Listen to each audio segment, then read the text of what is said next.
We're Hasani and Danielle Pettiford, and we're a real couple with real problems who almost called it quits.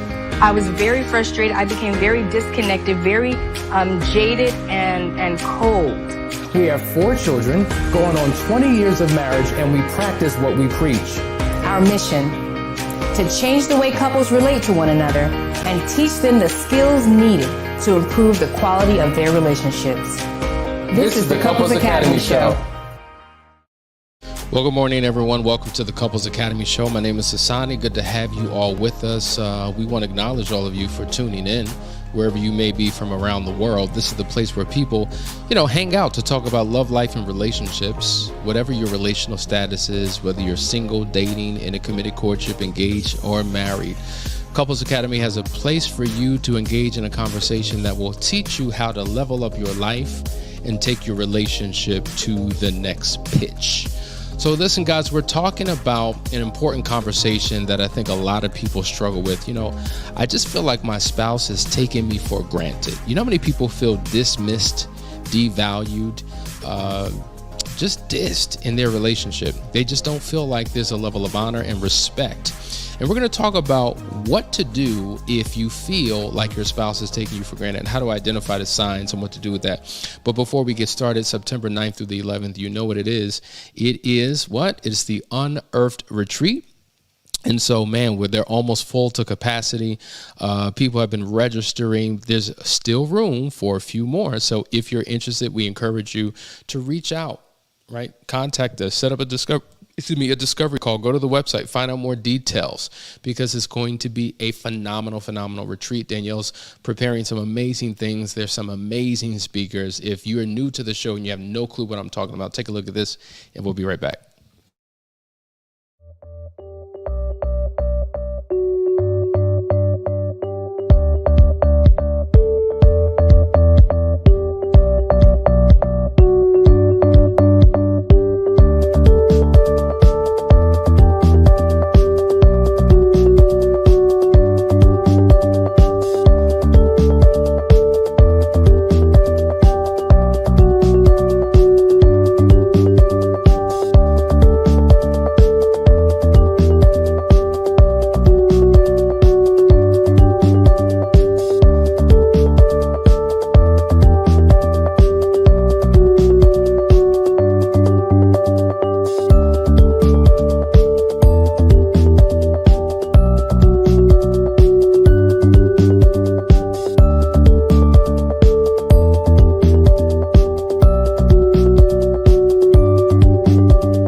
Doesn't that look like an amazing time? I tell you, this will be, I think, the 3rd time Danielle hosts this retreat. And I tell you, every single year, the women they don't just have fun, and it's an opportunity to get away from being a mom and a wife and being an employee or a business owner, because, women wear a tremendous amount of hats. They wear many roles. They're juggling so many balls, right? There's so much going on in their life. And so it's an opportunity to rest. It's an opportunity to breathe.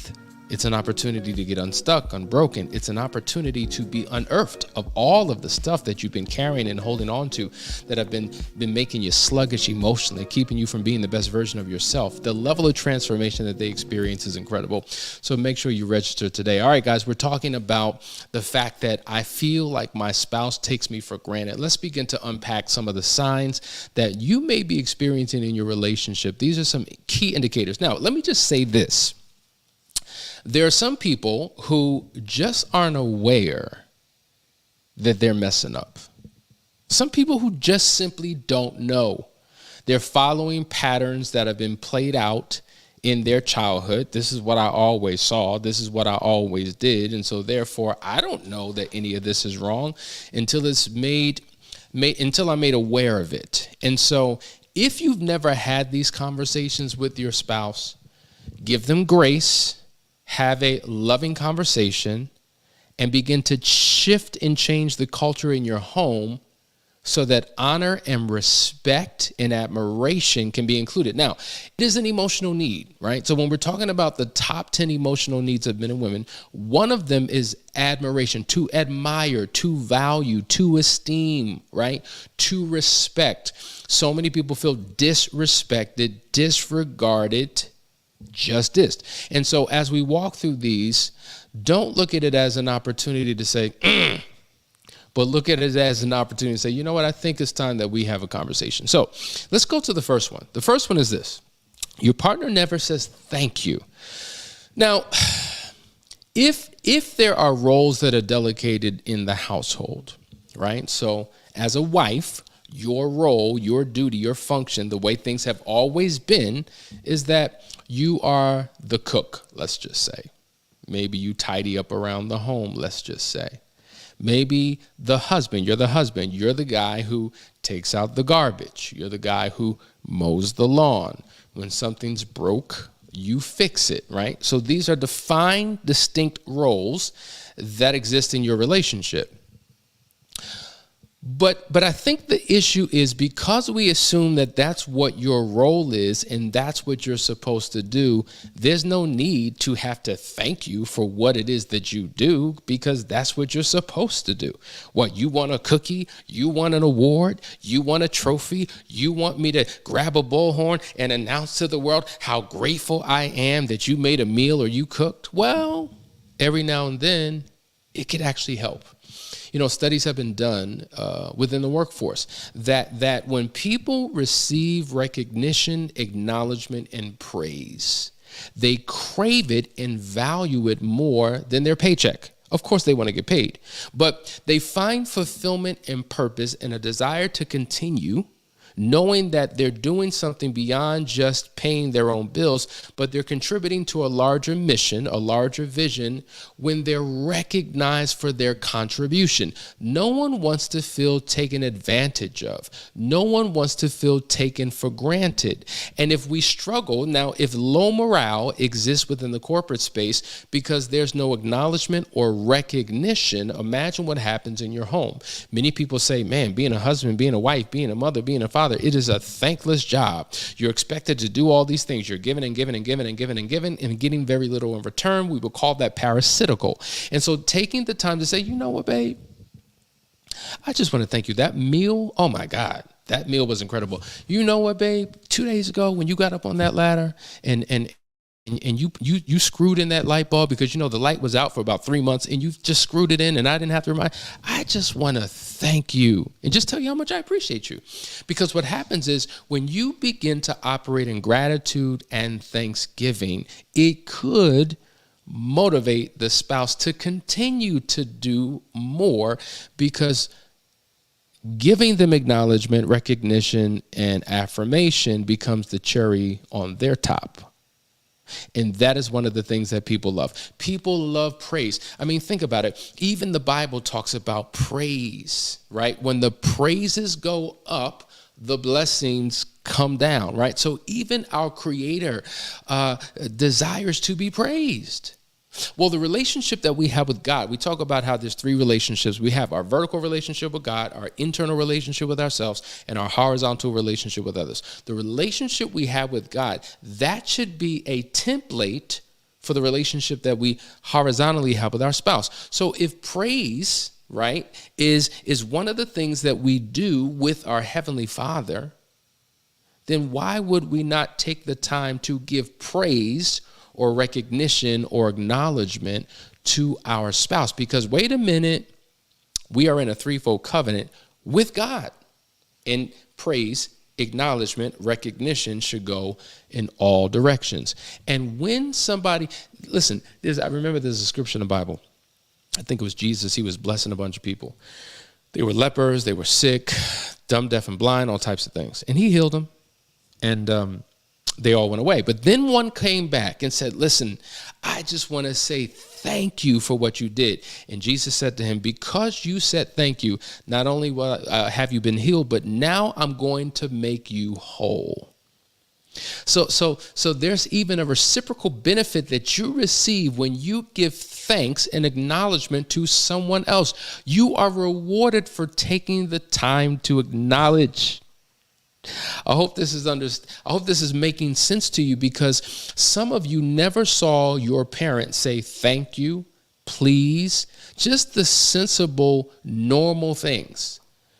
It's almost like, rather than your spouse being a helpmeet, which is what they are if it's a wife to a husband, you've treated that wife like she's the help.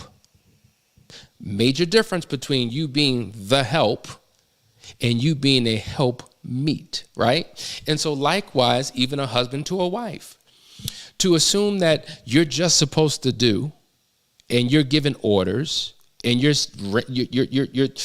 spouse is running you around doing tasks and duties and taking care of her, but with no acknowledgement, it has an impact. So please, if that is you, I encourage you, take the time to acknowledge your spouse, because if they feel taken for granted and they don't feel like that they're given the love and the support and the acknowledgement that they need, it does have an impact on how they show up in that relationship. Here's another one. Your partner never asks your opinion. Now, here's the deal. I'm a grown man. I'm competent.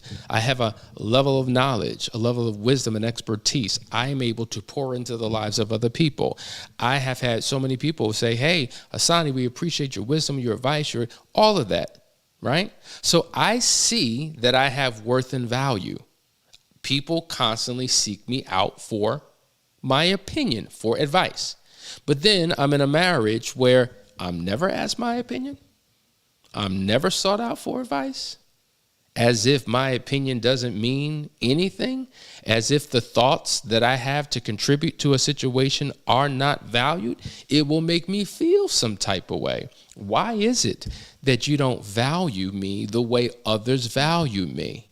Now, either you don't value me because there's this different perspective you have of me, or maybe, like many couples, there's this competition. Isn't this crazy? Like, you're married to a spouse, but you feel like your spouse is competing with you for who knows the most, who's the most successful, who makes the most money, who contributes the most. And you one each other up all the time. It's just like, listen, we're not opponents. We're on the same team, right? We have the same mission, goal, purpose, and vision. Why are you competing with me? Why do you feel like you have to have the answer? Why do you feel like you can't come to me for advice? I don't know if it's a chauvinistic thing, if it's a feminist thing, if it's an intimidation thing, if it's a competition thing, or if it's a trust thing. But these are the types of things that exist in relationships, and it just doesn't make any sense.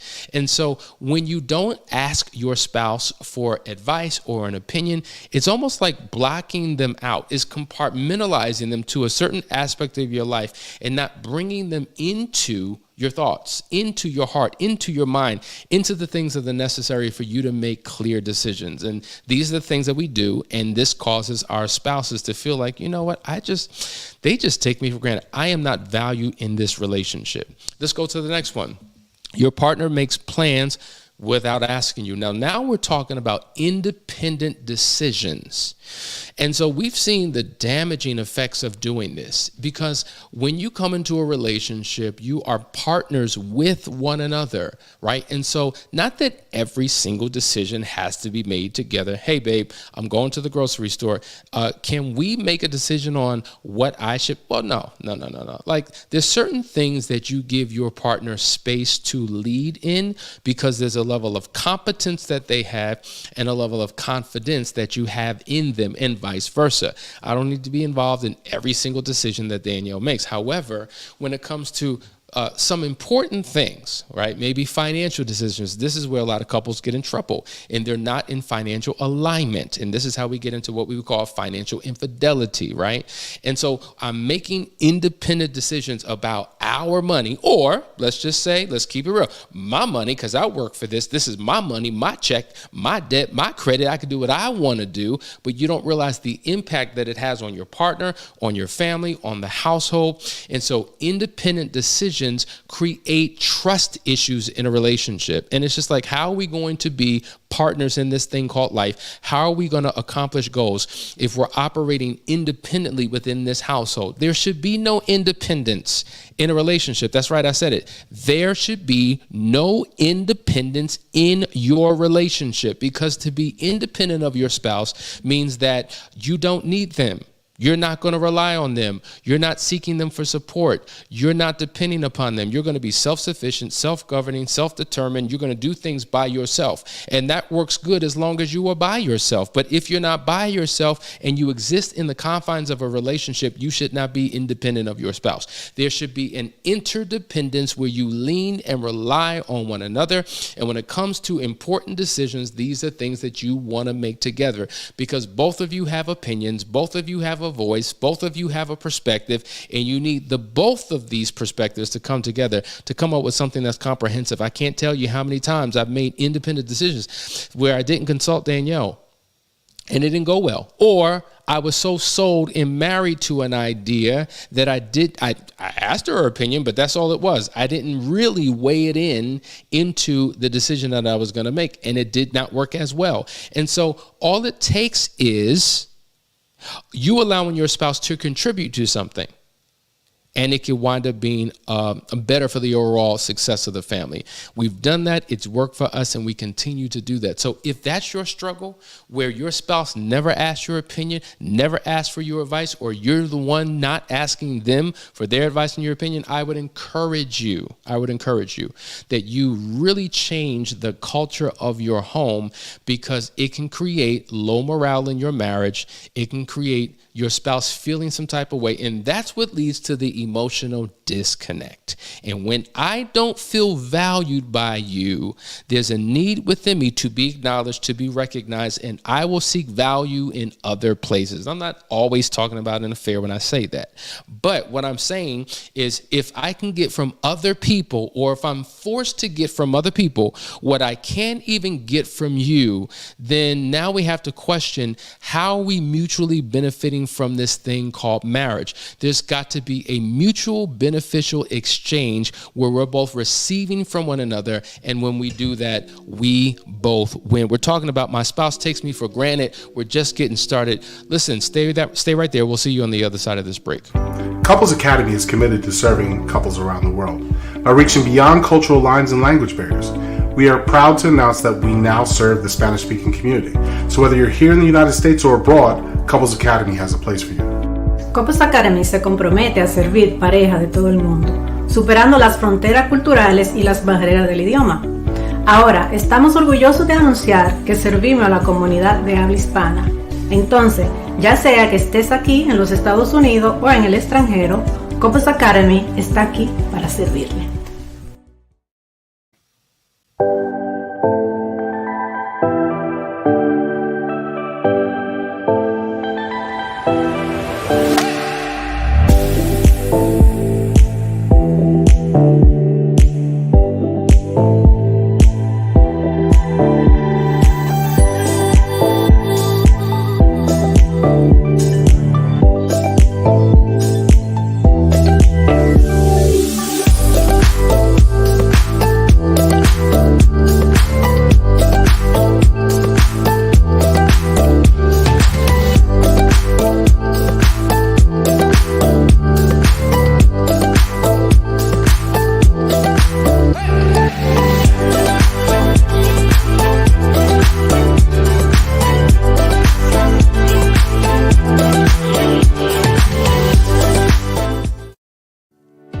Welcome to the Couples Academy app. The Couples Academy app is your go-to hub for how to do marriage right. Get started with our app today by perusing our amazing features that conveniently allow you to connect. This app is packed with powerful content and resources to help you grow and stay connected. With this app, you can watch our messages, find marriage resources, watch, listen, and read the real-life stories of restored couples, sign up for events, read articles and blog posts, stay up to date with push notifications, share your favorite messages via Instagram, Facebook, Twitter, or email, and download messages for offline listening. For more information about the Couples Academy app, go to couplesacademy.org.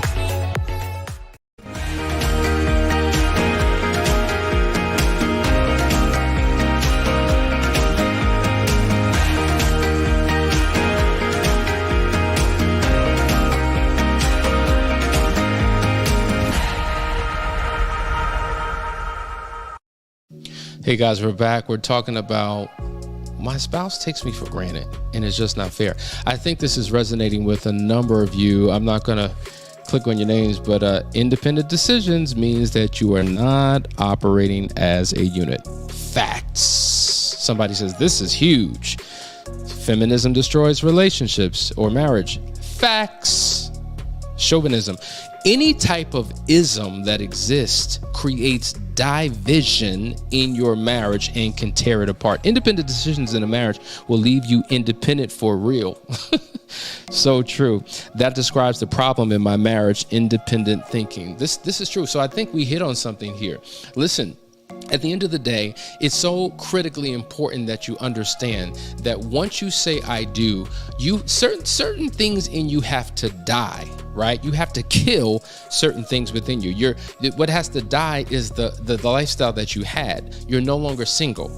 That means that you no longer can just think for yourself. There's other people who are involved in the normal daily decisions that you make. They're impacted by the decisions that you make. And so excluding them will significantly cause a problem. So it's important that couples learn to become marriage-minded instead of single-minded. I know so many people who've been married for 10, 15, 20 years, but they're still single-minded in their thinking. They don't think as a couple, they think as individuals. Well, listen, this is how I feel, this is how you feel. I do it my way, you do it your way. I got my this, you got your that. That's your car. You wash your car. I'm not washing your car. That's your responsibility. That's not mine. And you have two individuals that are coalescing together. And I don't even know if they're coalescing, but they exist together in a household and they live very separate lives. There's no coming together. There's no oneness. There's no unity. And it presents a problem because there's no glue, in essence. There's no glue that binds them together as one. There should be a oneness experience. Not to say that you have to think exactly the same. No, you don't. Like, you don't lose your individuality, your self-expression, your voice. It is how these voices merge together to create a unified voice in your marriage. And that's the key to your success if you want to move forward. All right, here we go. Another one. Your partner doesn't do their fair share. And as a result, I feel like my spouse takes me for granted. Like, listen, I'm bearing the weight of everything happening up in here. I wash the clothes. I cook the food. I clean the house. I mop the floors. I even take out the garbage. I'm the one who's making calls for the dentist and the doctor's appointments. I'm the one making the calls for the repairs that need to be made on the car. All you do is kick your feet up, relax, and live your life. And I'm bearing the weight. I'm juggling all the balls. But guess what? I only have two hands and I got 35 balls that I'm trying to juggle, and things are falling and there's cracks, right? There's stuff that's being left behind because I can't do it all. And so it's important that there has to be a proper division or delegation of tasks, duties, and responsibilities. We've got to create a system that works for us, because if this marriage, if this household is going to be person dependent, like I'm the person that everyone and everything depends on, we're going to have a problem, because at some point I'm going to lose steam. I'm going to become exhausted, not only physically, but mentally and emotionally. And what happens is people feel like throwing in the towel because I did not sign up for this. There's got to be a proper delegation of responsibilities. One of the most important emotional needs in a household is domestic support.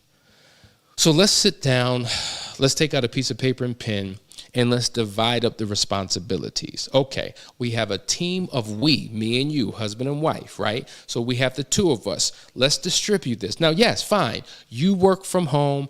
I work on a job. But wait a minute, you assume because I'm home working that I have all the free time to do everything because you're outside of the home. No, I've got responsibilities from 9 to 5, just like you 9 to 5. I just happen to be home. So don't make the assumption that I'm supposed to do everything. Now, if I do not work, right, and I don't have a job, makes sense that I bear the major responsibilities. But if we're both working, if we're both providing income for this household, right? There's a responsibility that we have outside of the home to what we contribute within it, but there's also a responsibility that we have within the home in terms of how we maintain it. That is how we show up as partners. It's so interesting to me how so many men say, I almost said something. I'm the man in charge. I'm the head of this house. But wait a minute, you're not involved in anything within this house. Problem. So you want to be the head and you want to make top-down decisions, but you're not involved in the day-to-day? Doesn't work like that, right? Or maybe the shoe's on the other foot, right? Maybe the man is doing it all, because that's a reality too. And the woman is kicking her feet up, don't want to be bothered. I don't got time for that. Whatever it is a problem. And so it will create a bitterness and resentment in a household when you operate it in this particular way. Gonzalez says, it's so small where my eyes at. Marriage-minded rather than single-minded. Wow. And that's true. That's how a lot of people live. And it's unfortunate. Then Ms. Jewel says, and this is how they become married roommates. Boom, Jewel. That's a fact. Listen, guys, if you haven't read the book, you need to get the book, Married Roommates. It talks about, the phrase that we use is, the phrase is that we go from soulmates to role mates to roommates. There's an emotional disconnect. And it happens for some very quickly, because they haven't established a culture and code to govern their household. And because we can't agree and we see things differently, that begins the divide. So there needs to be a system of balance that exists. True. Very important. And when we begin to have that, everything begins to change. So hopefully this is resonating. This is making sense to you. Let's continue.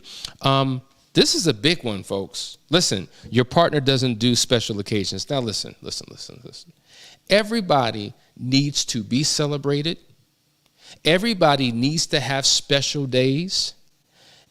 Now, if it's a religious thing, like for instance, I know, I have friends who are 7-day Adventists. No. Which I forget what faith tradition, they don't really celebrate holidays. Is it 7-day Adventists? I believe so. Or Jehovah's Witnesses, one of them. We love y'all. But there's certain faith traditions where they don't celebrate holidays. I get it. In that situation, understand it.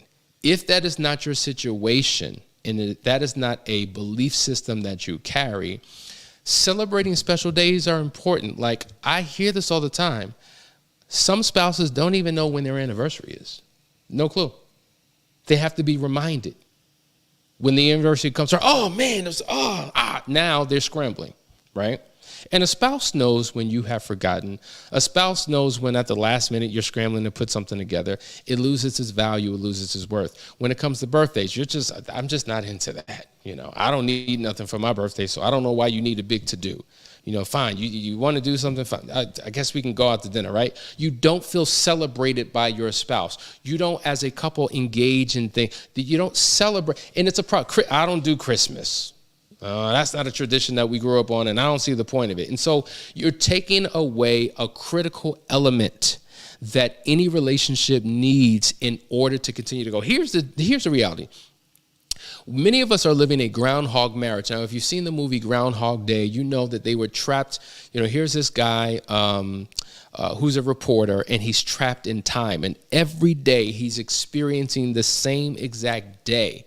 And if you watch that movie, even though in the movie, it appears as if there are only about 18 days from the beginning of the movie to the end, when analysis has been broken down, he lived the same day for over 33 years. How many of you have been living the same day in your marriage for the last 10 years, the last 15 years? There's nothing to look forward to. There's no fun. There's no excitement. It's just like eating oatmeal with no sugar, no cranberries, no brown sugar, no butter, no nothing. Just dry, old, boring, stale, plain oatmeal. That's what your life is like. Sometimes you need a little bit of spice. Sometimes you need a spark. Sometimes you need something new and different. And taking time to get away, to go on a weekend trip, to do a 1-year anniversary, an annual vacation, to celebrate your anniversary, to celebrate your birthdays, holidays, whatever it is, to go on date nights. These things are critically important. And what happens is when you do it, you're taking the time to celebrate your love,